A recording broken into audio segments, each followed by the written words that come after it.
Yes, welcome everyone here to the Smash It Evening Show right here on Smash FM here on a Sunday here in Melbourne. Of course, let's go to our friends over in the US in particular, because we're heading to Houston, Texas in particular, and speak to two amazing music artists. Of course, they're their names are the Wildfire, and of course we've got two very special guests to tell us all about it. Thanks both of you for joining us.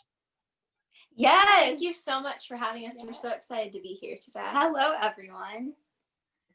No worries. Well, I'll get both of you to introduce yourselves and tell us a bit about what have you been doing, especially with the pandemic that's been happening over there in the US. And have you been doing any like music type of things in 2020 into now 2021? Yeah, so just to start off, we are Wildfire, as you said. I'm Kayla. And I'm Kelli. And yeah, we've been doing this for about almost 5 years now, which is so crazy to think. In regards to the pandemic and everything that's been going on with that, we haven't been able to perform out since March, I believe, of 2020. But hopefully soon things are getting some, we have the vaccinations now and everything, so things are progressing over here in the US. Yeah, and we have been doing tons of Instagram lives and Facebook's lives and all these types of live streams to still play concerts for our fans and be able to talk to them, and it's been really fun. Yeah. Fantastic segue to my next question. You almost answered it. Of course, I was going to ask to have you done some live stream, which both of you just mentioned you have, obviously over Instagram and Facebook. I guess, and you mentioned how your fans have reacted to that. I guess, was it initially difficult to do the live streaming and not doing things in person? For us, we have done live streams always. Now we've just upped our game and started doing more of them consistently. And I think the fans really like it because they get a chance to interact with us on just a human to human level, and we play the music and they're like a part of everything. So I think they really enjoy it. What's the one thing that both of you have missed in 2020 and now into 2021 that you would normally be doing, like performances and music side of things? Yeah, I would say we definitely miss performances. That was one of our favorite things to do and get to see all of these people that support us in person. But the live streams have been really fun, getting people on and being able to video chat like this. Yeah. What's the plans for 2021 now for both of you? I'm assuming hopefully if everything goes back to some normality, I'm assuming doing back to in-person live performances and gigs. Yeah, for sure. We have lots of new music coming out this year, so hopefully we get to do some in-person single release parties, obviously probably in a few months. But performing out a lot more. I really miss that. And yeah, we just want to make sure and be safe with COVID because we might not be affected if we get it that much, but everyone around us could. So yeah. Are you preparing for that in regards to, once you get back to hopefully, I know that your summer is coming up soon in the next couple of months or so. Is that something that you just want to do, especially performing, I'm shooting close to home, firstly in Houston? Yeah, we would love to do we actually had a Texas tour planned, and because of coronavirus, we had to cancel it. But we would love to even branch out to the States, and actually Australia is one of my dream vacations to go to, and Kayla's too, I'm sure. So we would love to do a world tour eventually. And yeah, I think that playing out is our favorite thing. Traveling is our favorite thing. So that would be a really good goal for us. Well, pretty much answers my next question as well about coming to Australia. I guess when are you hoping to hopefully maybe come down here to land down under? Yeah, we want to go to Australia. We want to go to Europe and play gigs and just kind of see the culture and how it differentiates from America. Yeah, and in terms of a time frame, hopefully within the next 3 years, I would say. Is there any part of Australia that you would like to perform at? I would have to say Sydney for sure. And then also somewhere along the Gold Coast, I think would be really cool too. Is Melbourne a destination at all? Yeah, for Of sure. course. Any like major cities we'd love to perform in. Your type of music is country pop music, and obviously, obviously there's different kinds of country pop in the US, which I've actually just started to figure out that now across different parts of the country. Now, obviously, you're from Texas in particular.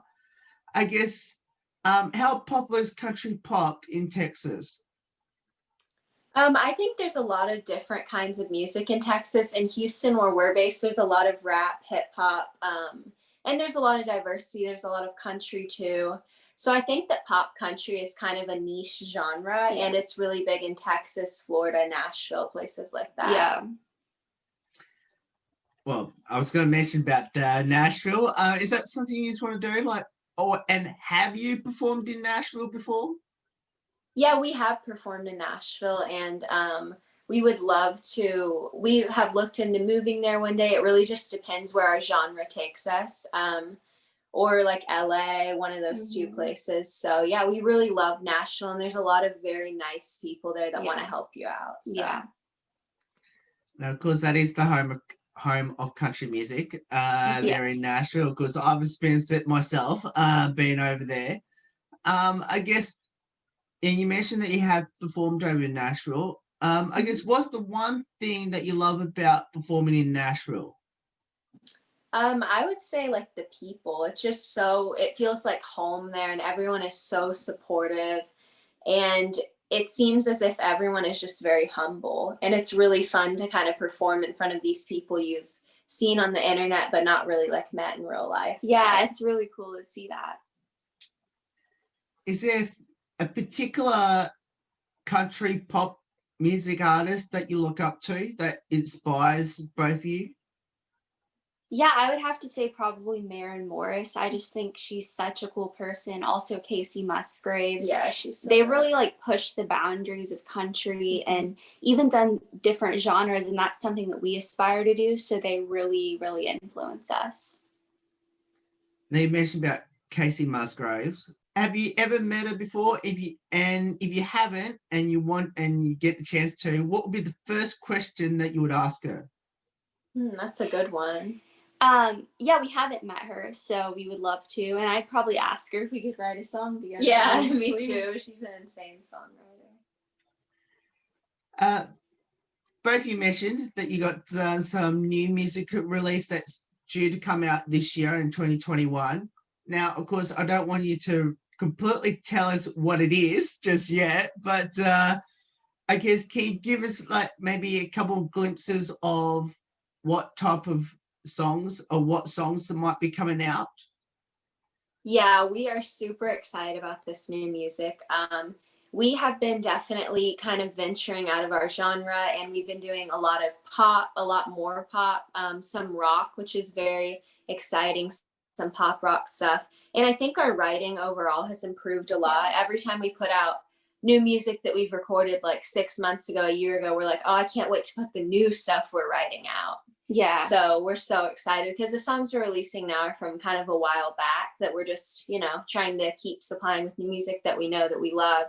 But these new ones that we're writing, I'm especially excited about. Yeah, lots of them are just about what we're currently or what we were going through in our personal lives. They all drive from personal experience. And I think that's the best way to relate to our audience and just be vulnerable, because it really turns out to be a beautiful thing.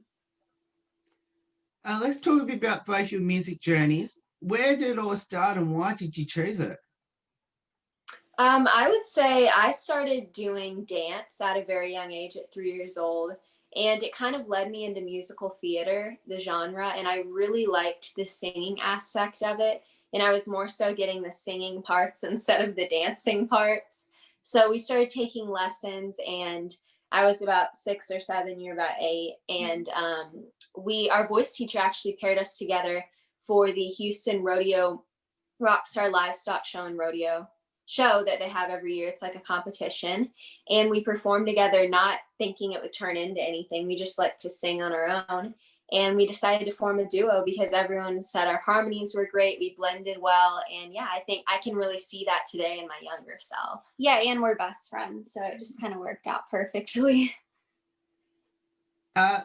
Just mentioned before about musical theatre, obviously, and of course, if everyone out there knows, of course, the most famous part is in New York and on Broadway. Why did you end up turning to country pop instead of was musical theatre in the equation at all to hopefully perform? Yeah, I think I don't think it was ever in the question. I think we just did it for plays and we thought it was fun. And a lot of people do want to go on Broadway. I just didn't have that same passion in me as I did. And back then I was really a country fan. So I did a lot of country, and then eventually we got to pop country, and we're still evolving to pop, rock, a little bit of country here and there. So it's really exciting. Any highlights throughout both your music journeys so far? I would say performing for the Do the Right Thing convention, which is anti-bullying convention. They have at the NRG Center and the NRG Arena. I think that was probably the most fun. We got to sing the national anthem and a couple other of our original songs, and it was crazy. I had a really, really good time. I would also say, performing in Nashville was really fun, and we hope to perform there a lot in the future. And do you have any specific? I would say the same thing. It was really great to see all these kids, teenagers, adults stories on their bullying experiences, because it is such a big problem, and it was really inspiring. Yeah, I want to add one more. I would have to say the Houston Livestock Show and Rodeo. We've been performing there for the last 3 years. This year our show got canceled the day before when COVID started. But we hope to perform. They're having one in May, so maybe we'll perform there this year. Now, mention about performing the national anthem. Have at any stage when you perform the national anthem that you've done it at a sporting venue? We have not done it at a sporting venue yet, but we are on there's like a city list for Houston that they put everyone who they think is good, like enough to sing the national anthem, and we're on it for like the local sports teams like Houston Astros, Rockets, Texans, all that, Dynamo. Is there one particular one that you would love to perform the national anthem at? I would say the Astros or the Rockets. The Astros are a huge thing here, obviously, because we won the World Series a couple years ago, and every year we go super far. And I personally love basketball, so I would love to sing at the Rockets. I love all the players and everything about it. So. Yeah, and I would have to second that for sure. I guess you mentioned before about traveling overseas to perform. Obviously, you mentioned about Australia already. I guess how special is it to have Australian fans that love listening to your music? So important. So important. I love Australians. They're always very, very kind when I've met them before. Yeah, and it's really exciting. It's exciting, to have people across the world practically that are listening to our music. So it's very special to us whenever we get an Australian fan that DMs us or anything like that. It's always a great time. What does music mean to both of you now? I would say music is just a very soothing outlet for anything you go through in life. And I love singing it, and I love especially when people say they're relating to us or they really felt a certain song and it really struck a chord in them. So it really means a lot to me. I mean, it's the writing is just one of the most incredible outlets. Yeah, definitely. I mean, music is pretty much everything to both of us, I would think. And we're constantly listening to music, constantly writing, recording, all that kind of stuff. It's just, like she said, it's very therapeutic for us. Yeah. Of course, Wildfire is the name of your band, technically. Why the name, and how did that come about? Yeah, so this name, we were just sitting in this office, we were like, oh, we should form a duo. What's going to be the name? And I just said Wildfire out of the blue. I don't know where it came from, to be honest, but I think that it has a lot of passion behind it and a lot of like fire for it kind of represents our love for music. Yeah. So. And obviously, I'm sure now it's completely stuck. Now, I guess I'm assuming both of you are happy with that name. Mm-hmm. Yeah. What are both your future ambitions in music, long and short term? I would say one of my biggest goals is to perform a world tour. Yeah. Like we've been saying, that's one of my biggest things, and to write with incredible, to get to a point where I can just hit someone up and be like, can we write? Yeah. Like that would be great. Yes. And yeah, I mean, I just want to make sure it's always fun and it's never all about the business and producing a brand and all that. I just want to make sure I'm always enjoying it and loving it. Yeah, and just inspiring people and helping them through whatever they're going through. And what would be your advice to our listeners and viewers out there that should get involved in music? I would say just be honest, you know, be authentic, be yourself, because that's really what's going to attract an audience, to be honest. And I feel like when you're not yourself, you're not really allowing your full potential to be shown. So write songs about things that are going on in your life and your life experiences. Everyone has a different story, and I think it's beautiful to share that because a lot of people can relate to it. Yeah, I would say the same thing. I guess for both of you, what have both of you learned from doing this together as a duo? I've learned that it's a lot easier to do it with someone that you're comfortable and you feel safe with, because there's a lot of situations I've been very scared in or nervous, and Kayla has really helped me through that, and I think I've done the same for her.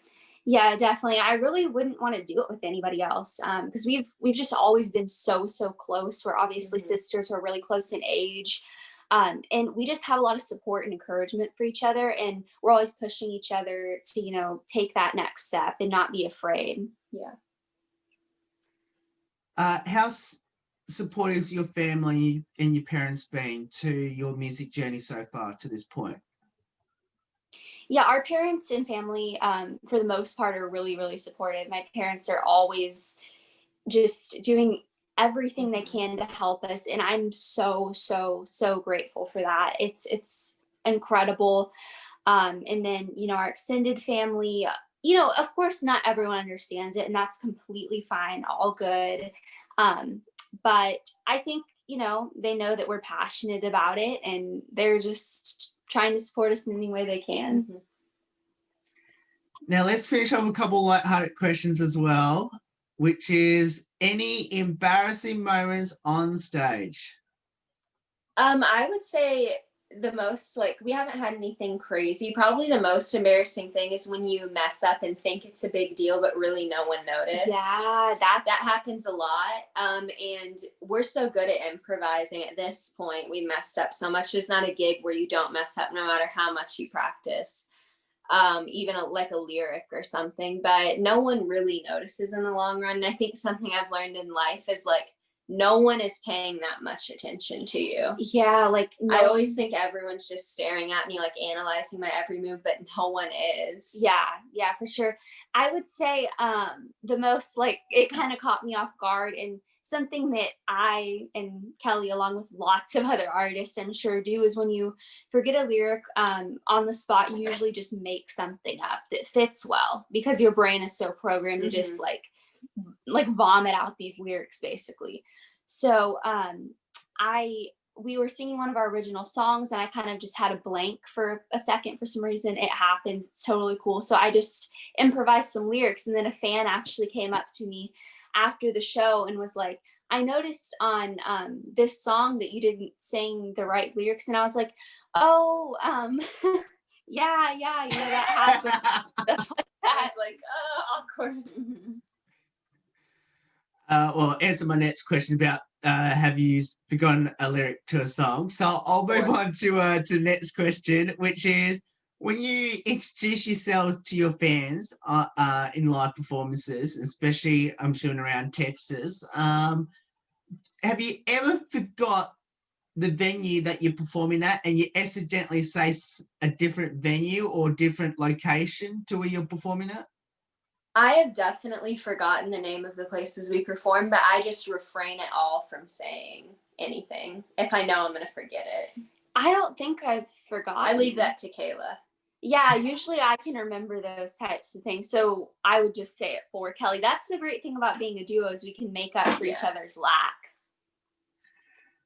Do either of you have a pre-performance superstition or ritual? I don't think I do. I mean, I always do like a knock on wood moment, but I don't have like a superstition. In dance, we used to do like this thing with your hands and you shake them out a certain amount of time. But yeah, I am a little bit of a superstitious person. And I do have superstitions before performances. I like to eat certain things before them. And always like always have water, like stuff like that. Maybe it's not that crazy, but I just am. I always have been. Now, someone just mentioned before about the knock on wood side of things. For anyone out there who have no idea what that is, can you tell us what that is? Yeah, so basically, like, I don't know if it's an American thing. I know that this is like something a lot of people do, but all throughout life, like if I've said something, I'm like, oh, I'm so excited for this performance. It's going to be so fun. Like I'm always like, knock on wood. And if you knock on wood, okay, yeah. Like, oh, it's going to be fun. Yeah. Like you don't want to jinx it. Exactly. It's all about not jinxing it. Yes. Now I think we understand what you say, what that is.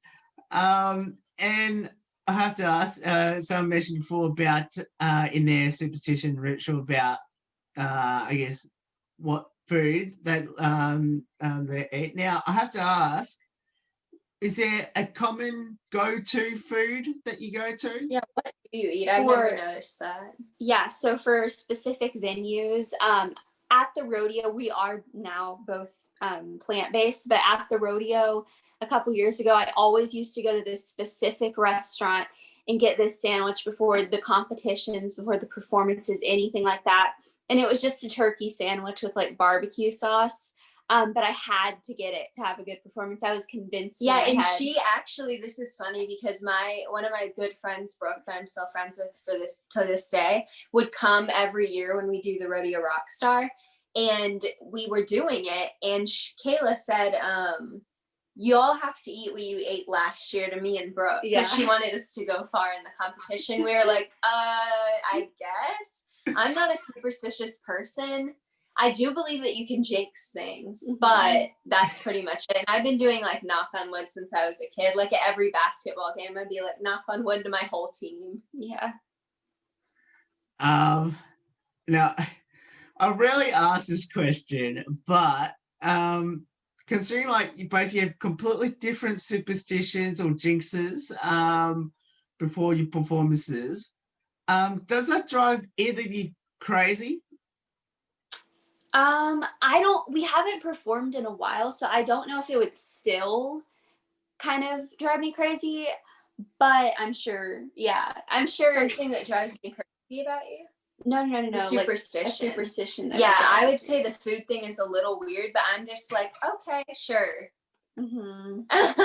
But usually it's only, the last time she made me do it with her was at the Rodeo Rockstar. Now she just, I guess, does it on her own. I don't know. I'm just kind of chilling before the performance. Yeah. Now we'll finish off with this one last one, which is for everyone that should follow both of you on social media and, of course, get to listen to your music on the music channels. How can I go about it? Yeah, so our Instagram is Wildfire Sings. You can find us there. Also, if you use Facebook, Twitter, any social media, basically, it's just Wildfire Sings. And then you can find us on Spotify, iTunes, Google Play, anything like that. Twitter is different. Oh, Wildfire Singers. Yeah, our Twitter is different, but everything's the same. Okay. Yeah, but you can find us on any music streaming platform. And if you just search up Wildfire or one of our song titles, you'll find us. So definitely make sure to do that. And I'm sure you got a website as well that people can Yes, go yes. to as well. And We I'm sure you sure got. do. Have you got any merch that our listeners would love to get? Yes, please check out our website. We have such cool merch and we design it and we love it. Actually, we wear it and you should order it. Yeah, you can find our website at www.wildfiresings.com. Well, both of you, thank you so much for giving up your time to join us, especially on your Sunday morning, to talk to us. And can't wait to, well, obviously I have been to Houston, Texas myself and would love to go back there again. Let's hope that can happen between now and hopefully the end of this year. And I also want to send our best wishes to both of you. Hopefully you can get back on performing on stage at gigs and at amazing venues there in Texas. And yeah, and obviously stay safe from this virus at the moment. Yeah, you as well. Thank you so much again for having us. Thank you so much for making time for us to come on your show. This is so fun. No worries. And that's Kayla and Kelli joins there from the Wildfire. Of course, as they mentioned, of course, you can follow their music on the major music channels on Spotify and iTunes and all the other music channels, as well, obviously on social media as well. And of course, you can head to their website at wildfiresings.com. And of course, you can purchase their merchandise. And of course, for all the information, of course, for their upcoming gigs. There's more on the Smash Evening Show right after this. Don't go away here on the 10th year celebration.